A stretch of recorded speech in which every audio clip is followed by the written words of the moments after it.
मुझे खेद है भैया, मैं अरुणासुर को प्राप्त हुए उसके गुप्त वरदान के बारे में कुछ भी ज्ञात नहीं कर सका। मैं मेरी युक्ति में सफल नहीं हो सका। किंतु अब उसकी मृत्यु के कारण को कैसे ज्ञात करेंगे हम, ये मेरी समझ के बाहर है गणेश। जब ब्रह्मदेव ने उसे वो वरदान प्रदान किया तो उस समय उन दोनों के अतिरिक्त वहां और कोई नहीं था। तो उन दोनों के अतिरिक्त और किसे ज्ञात हो सकता है ये रहस्य? अब हम स्वयं तो अतीत में जाकर वो संवाद सुन नहीं सकते ना गणेश।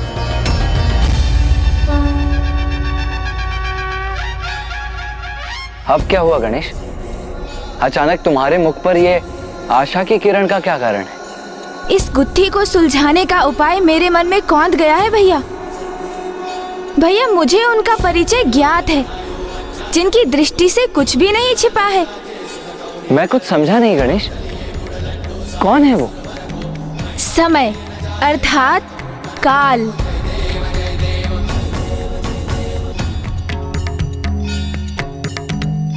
काल को सब ज्ञात है, अर्थात माता कालरात्रि को सब ज्ञात है भैया। बीते समय में जाकर उस रहस्य को उद्घाटित करने में वो हमारी सहायता करेंगी।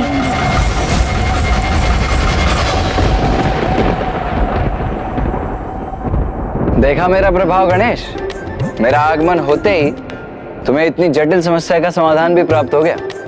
किंतु इस जटिल समस्या का समाधान तो मेरी बुद्धि में ही उत्पन्न हुआ ना। हाँ, किंतु है तो ये मेरा ही प्रभाव ना।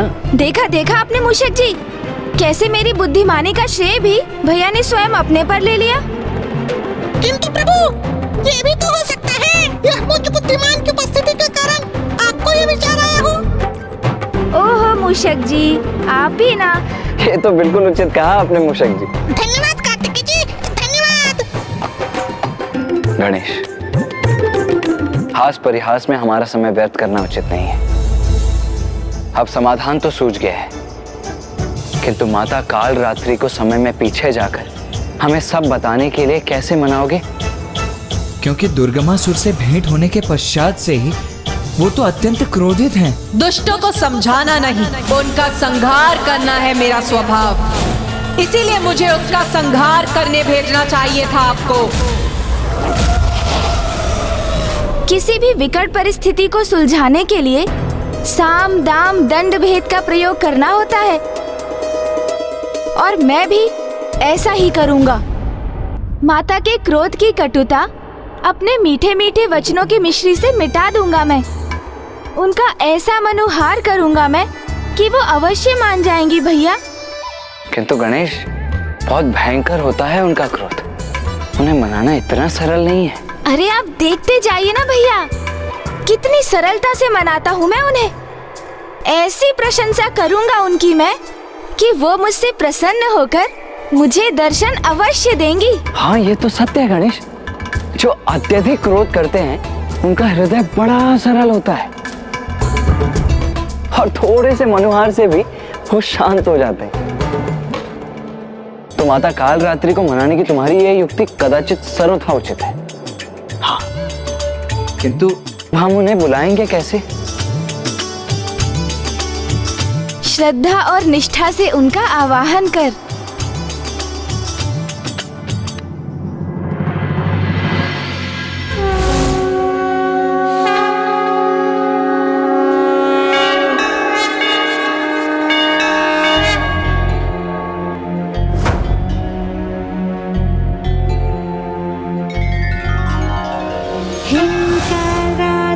श्रृंखराली चक्रीं कल्याणी कलावती कालमाता कलिदर्पिणी समदिशकुपान्विता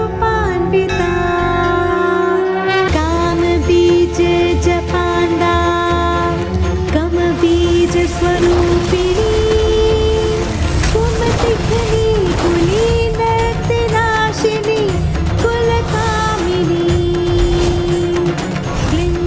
श्रीं मंत्र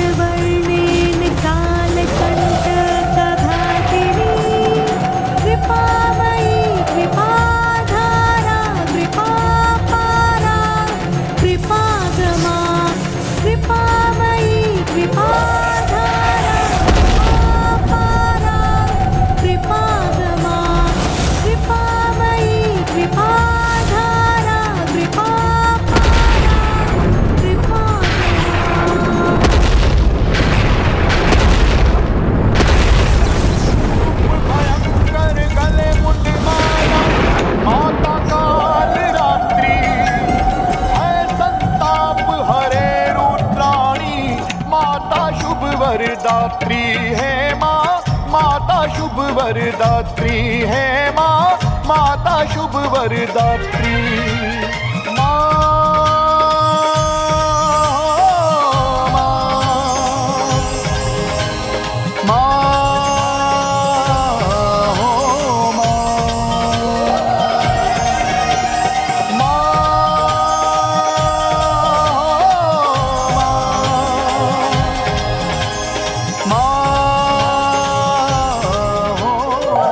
बताओ क्यों आवाहन किया मेरा? माता, मेरी विकट समस्या आप ही समझ सकती हैं और उसका समाधान भी आप ही मुझे बता सकती हैं। क्योंकि जो पूर्व में अवस्था आपकी थी वही अवस्था अब मेरी है, इसलिए मैंने आपका आवाहन किया है माता। क्योंकि माता, जिस प्रकार माँ ने आपको दुर्गमासुर को समझाने के लिए भेजा था, वैसे ही मैं भी माँ के आदेश से अरुणासुर के पास जाने के लिए विवश हुआ। और फिर? किंतु माता, यदि कोई दुष्ट अहंकारी कुछ समझना ही ना चाहे तो उसे भला कोई कैसे समझा सकता है? जैसे आप दुर्गमासुर को समझाने में असफल हुई, उसी प्रकार अरुणासुर की मृत्यु का रहस्य ज्ञात करने में मुझे भी असफलता का सामना करना पड़ा माता। किंतु अब आप ही बताइए ना माता, यदि शीघ्र ही ऐसे दुष्टों का अंत नहीं किया गया तो वे इसी प्रकार पाप कर्मों में लिप्त रहेंगे और पृथ्वी देवी उनके पापों का भार सहने के लिए विवश होती रहेंगी। इसीलिए तो मैंने अपना मत व्यक्त किया था कि इन दुष्टों को अभी इसी क्षण नष्ट कर देना चाहिए। हाँ माता, मेरा भी मत आपके ही समान है और आप तो उसी समय उस दुष्ट दुर्गमासुर का वध कर सकती थी। किंतु मैं चाहता भी तो अरुणासुर का वध करने में अक्षम रहता माता। क्यों? ऐसी कौन सी बाधा है जो तुम्हें अक्षम्य बनाती है? यही माता कि अरुणासुर का मुझे क्या, किसी को उसके वध का उपाय ज्ञात नहीं। ब्रह्मदेव का वरदान और उस वरदान को गुप्त रहने का वचन दोनों ही प्राप्त है उस दुष्ट को। इसलिए जो रहस्य ब्रह्मदेव उजागर नहीं कर सकते वो मैं स्वयं ज्ञात करने गया था माता, किंतु असफल हो गया और अब प्रथम बार माँ के आदेश का पालन करने में असफल होकर लौटना होगा मुझे। किंतु अपना ये असफल लज्जित मुख कैसे दिखाऊंगा माँ को मैं? मेरी असफलता से तो उन्हें बहुत दुख होगा ना माता। और वो तो यही कहेंगी ना माता कि पुत्र, तुम अरुणासुर के वध के रहस्य को उजागर नहीं कर सके, तो उसका वध कैसे करोगे तुम? ऐसा कुछ नहीं होगा पुत्र, तुम निश्चिंत रहो। अरुणासुर का भेद मैं तुम्हें बताऊंगी। कहा था ना भैया कि सरलता से माता को मनुहार से मना लूंगा मैं। चतुर गणेशा, तुम्हें निराश होकर नहीं लौटने दूंगी मैं। काल चक्र को विपरीत दिशा में घुमाकर अतीत का वो दृश्य उत्पन्न करूंगी जब अरुणासुर को वो वरदान प्राप्त हुआ था।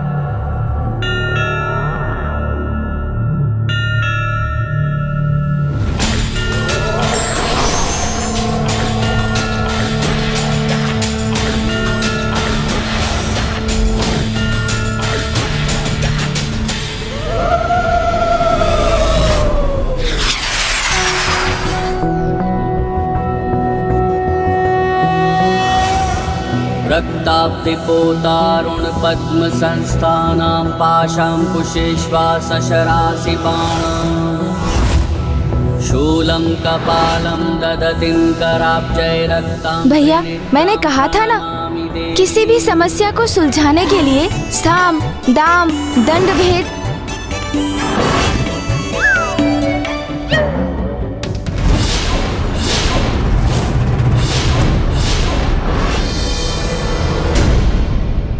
अरे माता, यहाँ क्यों रुक गई आप? ये तो वो दृश्य नहीं है जो हमें देखना है।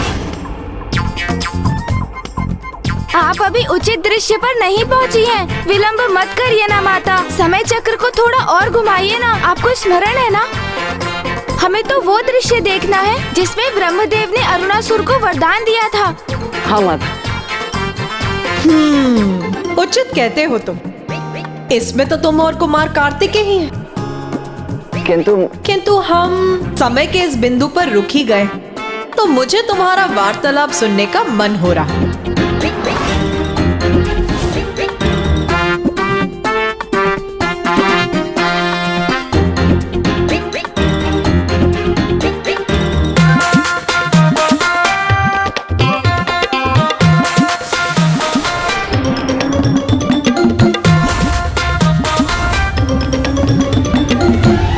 विकट परिस्थिति को सुलझाने के लिए साम दाम दंड भेद का प्रयोग करना होता है, और मैं भी ऐसा ही करूंगा। माता के क्रोध की कटुता अपने मीठे मीठे वचनों की मिश्री से मिटा दूंगा मैं।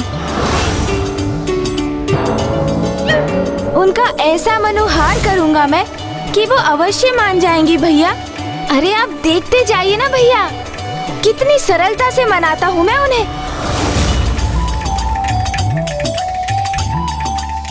ऐसी प्रशंसा करूंगा उनकी मैं कि वो मुझसे प्रसन्न होकर मुझे दर्शन अवश्य देंगी। जो अत्यधिक क्रोध करते हैं उनका हृदय बड़ा सरल होता है। तो माता, काल रात्रि को मनाने की तुम्हारी यह युक्ति कदाचित सर्वथा उचित है।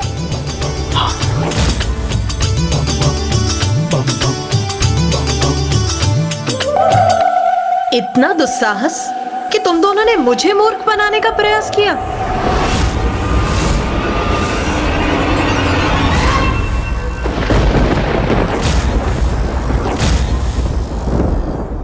मुझे क्षमा कर दीजिए माता, मैंने तो ये शब्द बस भैया को समझाने के लिए बोले थे, और वास्तव में तो भैया ने ही मुझे ये शब्द बोलने के लिए प्रेरित किया था।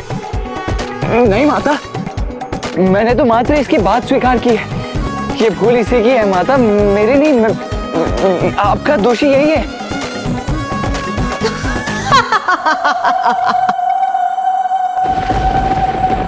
तुम दोनों बहुत चतुर समझते हो ना अपने आप को, किंतु स्मरण रखो, तुम दोनों की माता हूं मैं, और भली भांति समझती हूं मैं तुम दोनों की चतुराई को।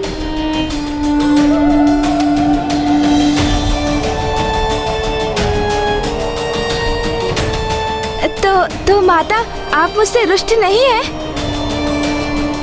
और आप हमें अतीत के उस पल में भी ले जाएंगी ना? हाँ पुत्र, क्योंकि तुमने मेरी स्तुति में जिस स्तोत्र का उच्चारण किया था, मैं उससे बहुत प्रभावित हूँ। कृपामयी कृपाधारा कृपापारा कृपागमा। इसलिए आज मैं ये घोषणा करती हूँ कि तुम्हारे समान जो भी मेरे स्तोत्र का उच्चारण करेगा और उसकी अंतिम पंक्तियों को 3 बार दोहराएगा, मैं उसकी सभी भूलों को क्षमा कर उसकी सहायता के लिए सदा प्रस्तुत होंगी। कल्याणी कलावती काल माता कलितर्पणी तम दिश गोपान्विता काम बीज जपांगा तम बीज स्वरूपिणी तुम दिग्नी कुलीन नाशिनी।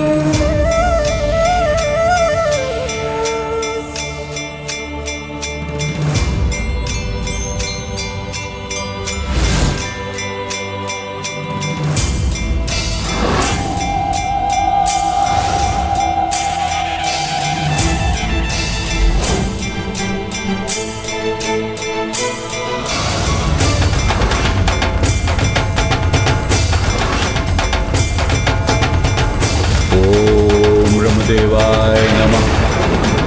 ओम ब्रह्मदेवाय नमः। ओम ब्रह्मदेवाय नमः। ओम ब्रह्मदेवाय नमः। ओम ब्रह्मदेवाय नमः। ओम ब्रह्मदेवाय नमः। अरुणासुर, उठो अरुणासुर, तुम्हारा तप सफल हुआ।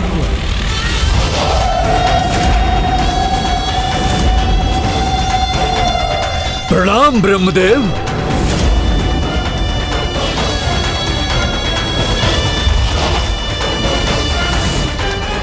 मैं अपना तप आपके चरणों में समर्पित करता हूं प्रभु।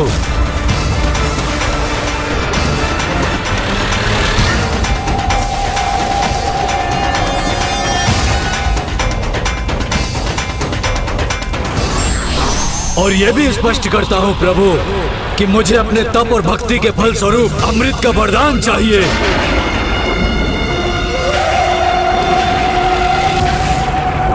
अरुणासुर, मैं तुम्हारे इस घोर तप से अत्यंत प्रसन्न हुआ, किंतु अमृत प्रदान करने में मैं असमर्थ हूं। प्रभु, इस तप की दीर्घ अवधि में अनेक कष्ट सहे हैं मैंने। प्रथम सहस्त्र 10 वर्ष मातृवायु और सूखे पत्ते को ही आहार बनाया मैंने, और फिर 10 सहस्त्र वर्ष मैंने जल की बूंदों का ही पान किया प्रभु, और अंतिम 10 वर्ष मैंने कुछ भी ग्रहण नहीं किया प्रभु। और आप कह रहे हैं मुझे आप अमृत का वरदान नहीं दे सकते, तो फिर क्या लाभ हुआ इतने कठोर तप का प्रभु? बताइए प्रभु, बताइए, फिर क्या लाभ हुआ? अरुणासुर, मैं भी शक्ति के नियमों से बंधा हूं, और मृत्यु सृष्टि का अंतिम अटल सत्य है। अमृत तो मैं तो क्या, तुम्हें कोई भी प्रदान नहीं कर सकता। हाँ, तुम ये चुनाव अवश्य कर सकते हो कि किसके द्वारा तुम्हारी मृत्यु असंभव है और किसके हाथों से तुम्हारी मृत्यु संभव हो सकती है। ये वरदान मैं अवश्य दे सकता हूँ। अच्छा, यदि आप अपने भक्त के लिए इतना ही कर सकते हैं तो फिर यही उचित है, किंतु मेरी एक अवस्था है। वचन दीजिए मुझे कि आप मेरे वरदान को गुप्त रखेंगे, उसका रहस्य किसी भी परिस्थिति में किसी के समक्ष उजागर नहीं करेंगे।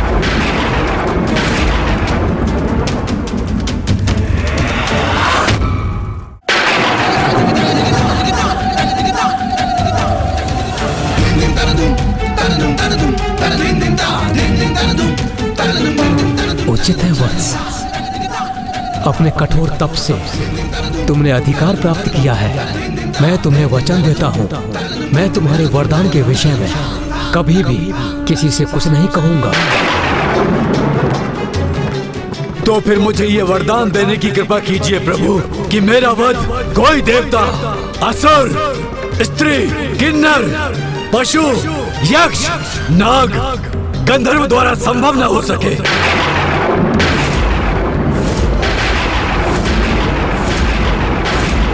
ऐसा कोई जीव भी मेरा संहार न कर सके जिसके 2 अथवा 4 पांव हो। यदि मेरा वध किसी के द्वारा संभव हो, मात्र और मात्र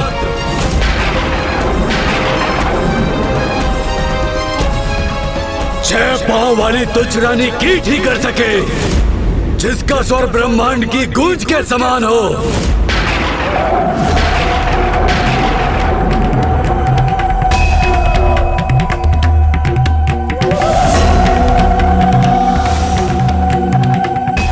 तथास्तु, तथास्तु, तथास्तु।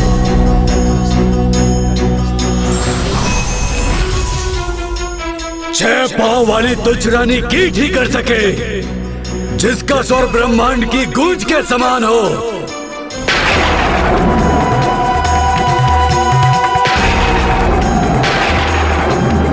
अब तो तुम्हें ज्ञात हो गया ना पुत्र, क्या वरदान प्राप्त किया है उस दुष्ट असुर ने? हाँ माता, उस दुष्ट ने बहुत चतुराई का प्रदर्शन किया है, क्योंकि उसे ये ज्ञात है कि वो गिरगिट होने के कारण अपनी जिह्वा से किसी भी कीट को अपना आहार बना सकता है, और उसने रानी कीट को इसीलिए चुना क्योंकि वो यदा कदा ही गतिशील होती है। किंतु ऐसा कौन सा कीट है जिसके 6 पांव होते हैं और जो ब्रह्मनाद की ध्वनि उत्पन्न करता हो?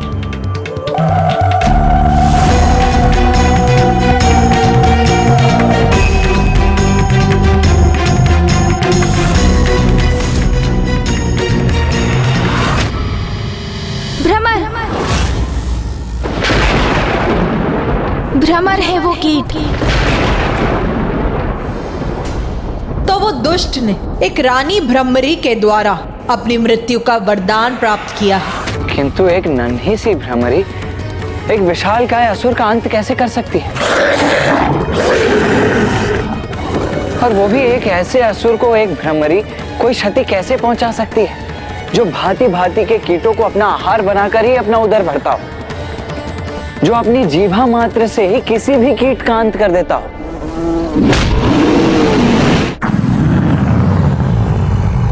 भैया, ये किसी साधारण भ्रमरी के लिए कहाँ संभव है? उसके संहार के लिए तो स्वयं माँ को ही भ्रमरों की रानी भ्रमरी का रूप धारण करना होगा।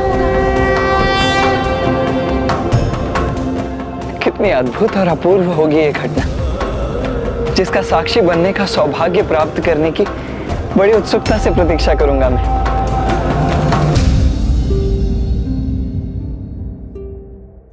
क्या हुआ पुत्र गणेश? अब तो तुम्हें उस दुष्ट के वध करने का उपाय ज्ञात हो गया है। अब क्यों चिंतित हो तुम? माता, मैं यही सोचकर चिंतित हूँ कि संपूर्ण सृष्टि जिनकी पूजा करती है, समस्त देवियाँ जिनकी सेवा कर स्वयं को धन्य समझ रही थी, स्वयं त्रिदेव जिनकी आरती कर रहे थे, वो जो स्वयं संपूर्ण सृष्टि की सर्वे सर्वा है, जिनके कारण ये अंतरिक्ष और ग्रह है, और जो सभी लोगों के उत्पत्ति के कारण भी है, उन देवी माता आदि शक्ति से एक छोटी सी प्राणी एक लघु भ्रमरी का रूप धारण करने के लिए कैसे अनुरोध करेंगे?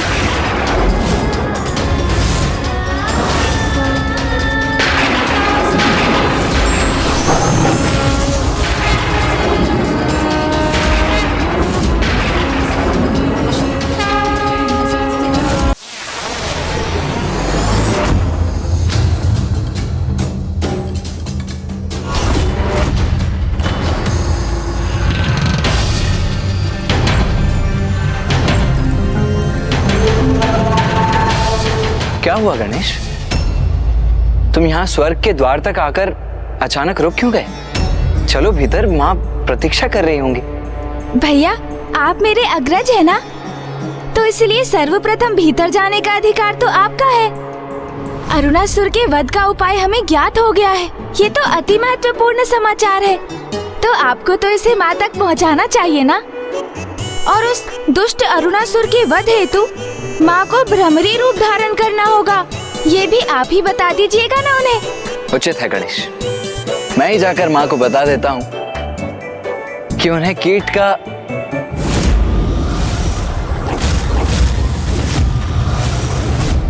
ओह, तो गणेश ने बड़ी चतुराई से माँ तक ये समाचार पहुँचाने का भार मुझ पर ही डाल दिया। और कीट का रूप धारण कर उस दुष्ट अरुणासुर का वध करना है, इतना ही तो कहना है ना आपको भैया? हाँ, वो तो है। वो गणेश, मैं ये सोच रहा था कि अब मैं हाँ कहने के पश्चात गणेश को कैसे बताऊं कि वो कार्य मैं क्यों नहीं कर सकता।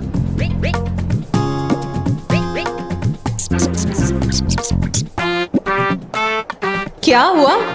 तुम दोनों स्वर्ग लोक के भीतर प्रवेश करने के स्थान पर यहाँ क्यों रुक गए? और किस वार्तालाप में उलझ गए हो तुम दोनों? माता, हम तो आप ही की प्रतीक्षा कर रहे थे। क्यों गणेश? वो क्या है ना, क्योंकि जब माता साथ हो तो पुत्रों का आगे रहना उचित नहीं है, इसीलिए आप भीतर प्रवेश कीजिए ना, हम आपके पीछे पीछे प्रवेश करेंगे। क्यों गणेश? हाँ हाँ हाँ हाँ भैया। और माता, अरुणासुर के वध के उपाय के जिस प्रश्न ने हम सभी को उलझा कर रखा था, उसका उत्तर तो आप हमें ज्ञात हो गया है। तो ये समाचार आपके मुख से सुनकर माँ कितनी प्रसन्न होंगी, और हाँ, उन्हें ये बताना आपके लिए भी कितना सुखद होगा ना कि अरुणासुर का वध अब निकट ही है। बस उसके लिए माँ को एक कीट अर्थात भ्रमरी का रूप धारण करने की देर है बस। क्यों गणेश, है ना? हाँ हाँ हाँ हाँ भैया।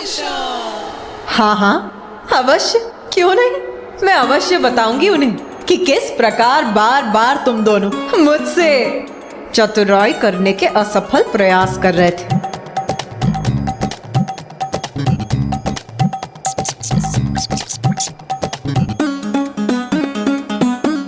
भैया, माता तो समझ गई। समझूंगी नहीं, कदाचित तुम दोनों ये भूल गए मैं माता हूँ तुम्हारी। माता, ये गणेश भी ना चतुराई किए बिना रह ही नहीं सकता है। अरे इसमें चतुराई की क्या बात है भैया? आप बड़े हैं ना, तो आपका कर्तव्य है कि आप ये समाचार माँ तक पहुँचाएं। किंतु मैं तो उनका पुत्र हूँ। कोई पुत्र अपनी माँ को ये कैसे कह सकता है कि वो एक कीट का रूप धारण कर ले? तो मैं भी तो माँ का ही पुत्र हूँ ना भैया। फिर आप मुझसे ऐसी अपेक्षा कैसे कर सकते हैं? और हम दोनों ही माँ से ये नहीं कह सकते, तो फिर ऐसा कौन है जो ये बात माँ को बता सकता है? कौन हो सकता है वो अन्य उपाय?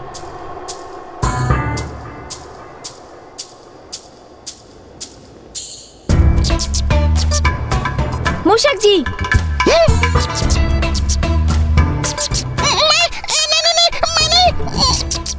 तो यहाँ हुई नहीं, मैं तो कैलाश लौट चुका हूँ प्रभु। कैलाश? सूझ गया उपाय। माता, भैया, इस उलझन को सुलझाने की युक्ति सूझ गई है मुझे। तो शीघ्र बताओ गणेश, माँ वहाँ बड़ी अधीरता से प्रतीक्षा कर रही हैं। बताओ शीघ्रता से। आप चिंता मत कीजिए भैया, माँ तक ये सूचना कौन और कैसे पहुँचाएगा, अब तो आप वो मुझ पर ही छोड़ दीजिए। आप तो बस इतना कीजिए कि माँ के निकट पहुँचकर माँ से बस इतना कहिए कि हमें अरुणासुर के वध का उपाय ज्ञात हो गया है।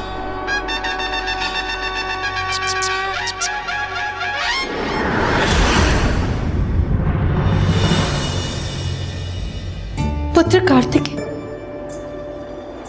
पुत्र, तुम तो गणेश की सूचना प्राप्त करने गए थे ना? तो कहो गणेश कुशल तो है ना? हाँ माँ, गणेश तो पूर्ण रूप से सकुशल है। तो फिर कहाँ है वो? अरुणासुर के वध का उपाय ज्ञात कर वो अभी तक लौटा क्यों नहीं पुत्र?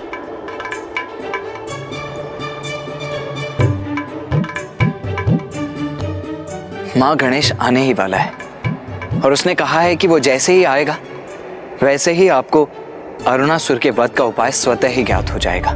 स्वतः ही ज्ञात हो जाएगा? किंतु कैसे? अब ये कौन सी युक्ति है पुत्र गणेश की? पिताश्री, माँ को दिए वचन को पूर्ण करने में मेरी सहायता करने की कृपा कीजिए। पुत्र, जो तुम चाहते हो मेरा वो करना उचित नहीं। क्यों पिताश्री, क्यों उचित नहीं है? उसमें क्या हानि हो सकती है भला? आपने तो माता के लिए अनेकों रूप धारण किए हैं। आपने क्या कुछ नहीं किया उनके लिए? माँ के प्रत्येक शक्तिपीठ पर भैरव रूप में उनके साथ रहते हैं आप। माँ के ही निवेदन पर आपने योगी रूप को त्याग कर अपना मनोहर रूप धारण किया था। इसलिए पिताश्री अब माता के भ्रमर अर्थात उन्हें भ्रामरी रूप धारण करवाने के लिए आपको ये नवीन रूप धारण करना ही होगा। मैं जो कह रहा हूँ उसमें क्यों संकोच कर रहे हैं आप पिताश्री? पुत्र, मैं ऐसा कर सकता तो अवश्य करता, किंतु मुझे संकोच इसलिए हो रहा है कि मुझे ऐसा करते देख अन्य सभी क्या सोचेंगे, और ब्रह्मदेव और नारायण, कहीं उनके लिए मैं एक मनोरंजन का कारण न बन जाऊं। पिताश्री, किसी भी कार्य के प्रति नकारात्मक सोच को त्याग कर सकारात्मक सोच धारण करना चाहिए। यही सीख आपने सदा दी है मुझे, तो इस बार इतनी छोटी सी बात कैसे विचलित कर सकती है आपको? जगत कल्याण के लिए, सृष्टि के लिए और प्रत्येक जीव के सुख के लिए और स्वयं माँ के मुख पर मुस्कुराहट लाने के लिए इतना तो आप अवश्य ही कर सकते हैं पिताश्री।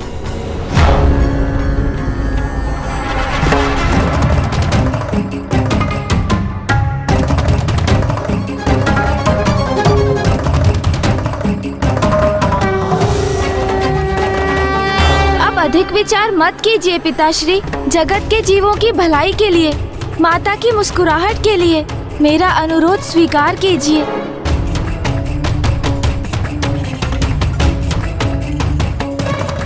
जगत के जीवों की भलाई के लिए, माता की मुस्कुराहट के लिए मेरा अनुरोध स्वीकार कीजिए।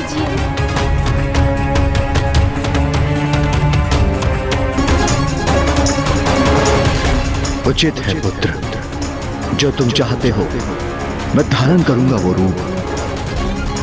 फिर तुम मुझे उस रूप में स्वर्गलोक ले जाओगे, जहां तुम्हारी मां तुम्हारी प्रतीक्षा कर रही है।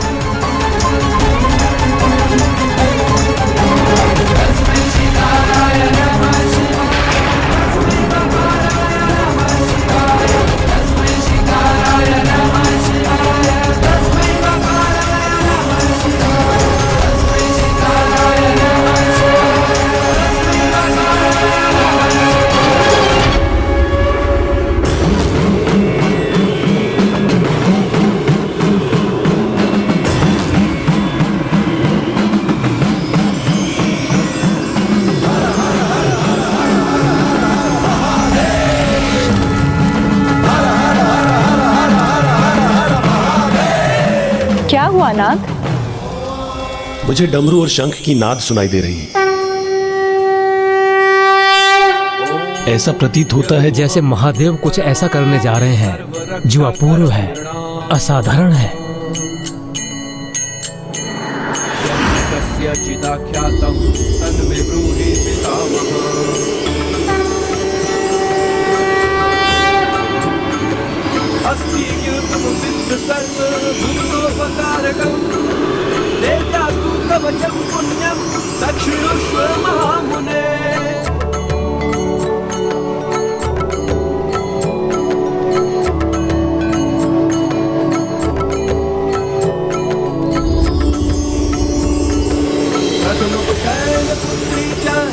अद्भुत!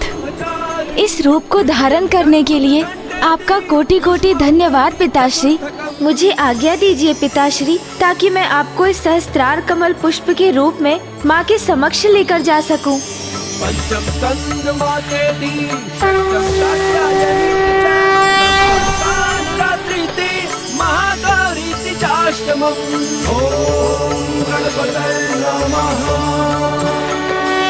अब पुत्र गणेश सहस्त्रार कमल पुष्प रूप में महादेव को देवी आदि शक्ति के पास स्वर्गलोक ले जा रहा है।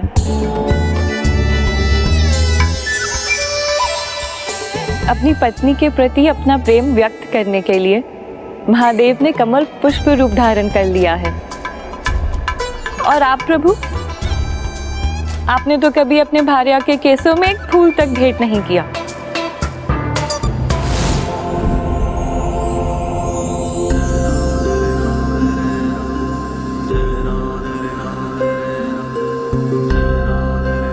कमल पुष्प पर स्थित होकर आपको महादेव का कमल पुष्प रूप धारण करना मनोरंजन का कारण प्रतीत हो रहा है। महादेव के त्याग को आप कैसे समझ सकते हैं स्वामी?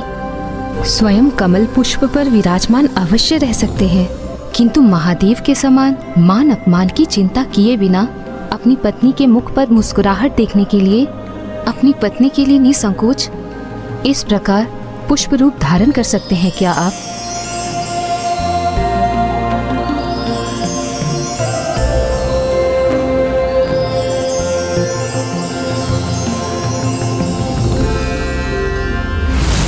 अधीर हो रही हूं मैं और ससुर का अंत करने के लिए, जिसका उपाय गणेश ही बता सकता है मुझे। किंतु कहाँ है पुत्र गणेश? वो अभी तक लौटा क्यों नहीं? माँ, गणेश को कुछ समय का अवकाश और दे दीजिए, वो बस आता ही होगा माँ।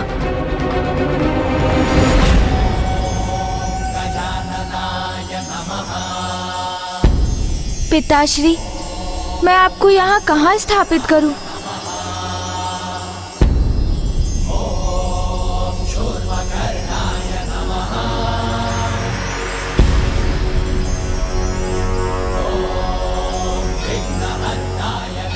स्वामी, आप मुखदर्शक ही बने रहेंगे अथवा जाकर गणेश की सहायता भी करेंगे?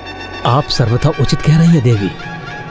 हमें वहां जाकर गणेश की सहायता करनी चाहिए।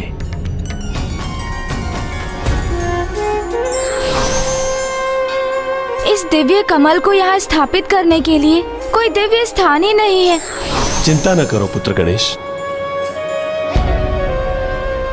इस पुष्प के लिए उपयुक्त स्थान तुम्हें शीघ्र प्राप्त होगा।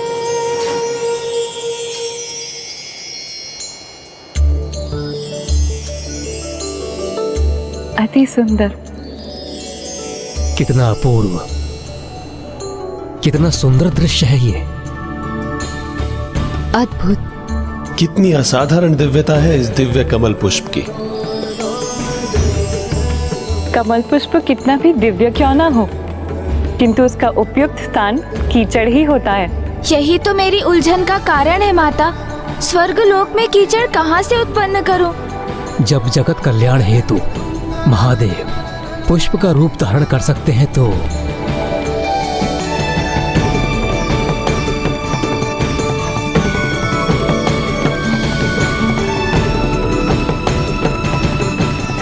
अवश्य।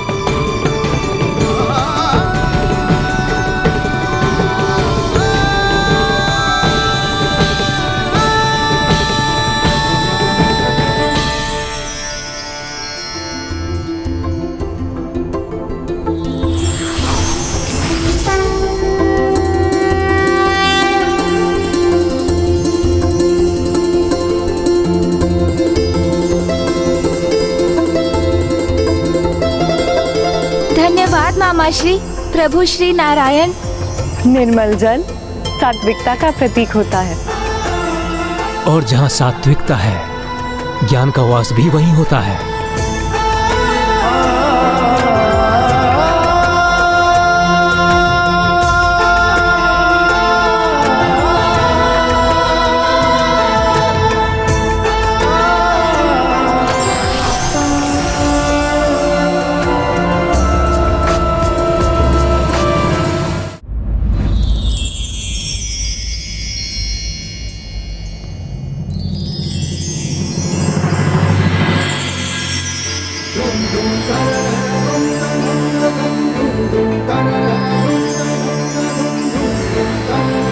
नारायण की शुद्धता और निर्मलता का जब सृष्टि के समस्त ज्ञान के धारक ब्रह्मदेव से संयोग होता है, तभी उस स्थान पर पूर्ण ज्ञान रूपी सहस्त्रार कमल स्वयं महादेव के स्थित होने का आधार तैयार होता है। अर्थात जब कोई स्वयं के व्यक्तित्व को निर्मल जल के समान शुद्ध और पवित्र बना लेता है, तभी वो पूर्ण ज्ञान को प्राप्त करने के योग्य बनता है।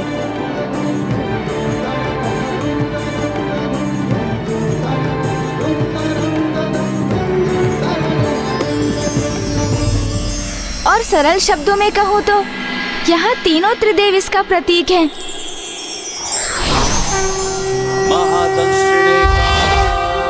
जहाँ ज्ञान के साथ पवित्रता है, वहीं परम ज्ञान की प्राप्ति भी संभव है।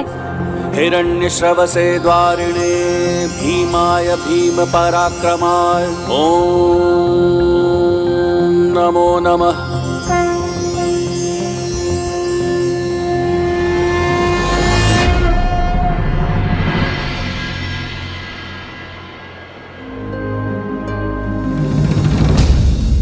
मुझे ऐसा आभास हो रहा है जैसे स्वामी यही कहीं मेरे निकट ही हैं।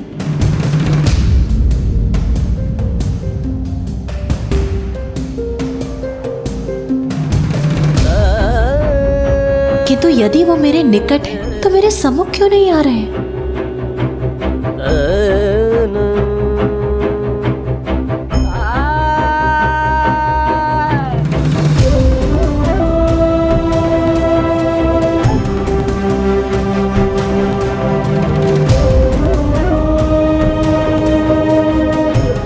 माता को अचानक क्या हो गया? कहीं गणेश के लौटने में विलंब होने के कारण माँ रुष्ट होकर तो नहीं चली गई? नहीं, माता रुष्ट होकर नहीं, मंत्रमुग्ध होकर जा रही।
उमा,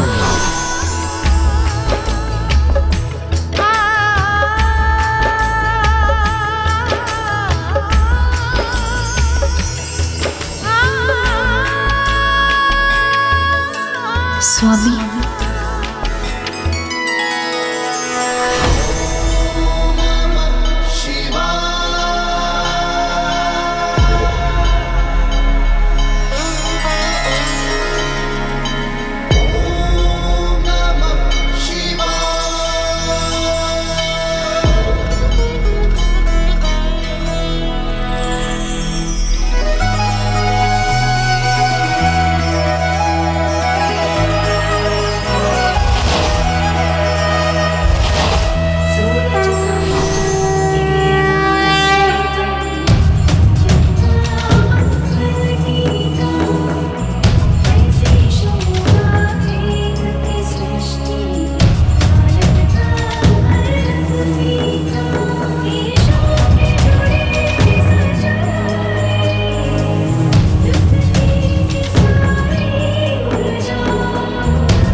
अद्भुत है तुम्हारी युक्ति गणेश।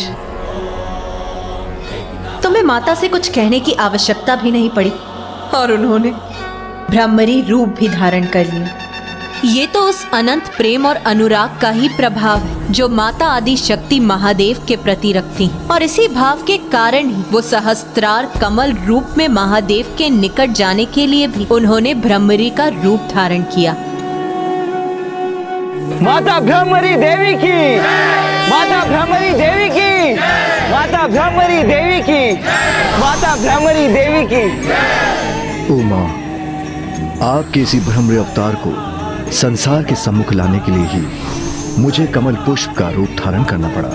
अरुणासुर को यही वरदान प्राप्त है कि उसका वध एक ब्रह्मरी द्वारा ही संभव हो, जिससे आप उस पापी के विनाश हेतु ब्रह्मरी रूप धारण करें।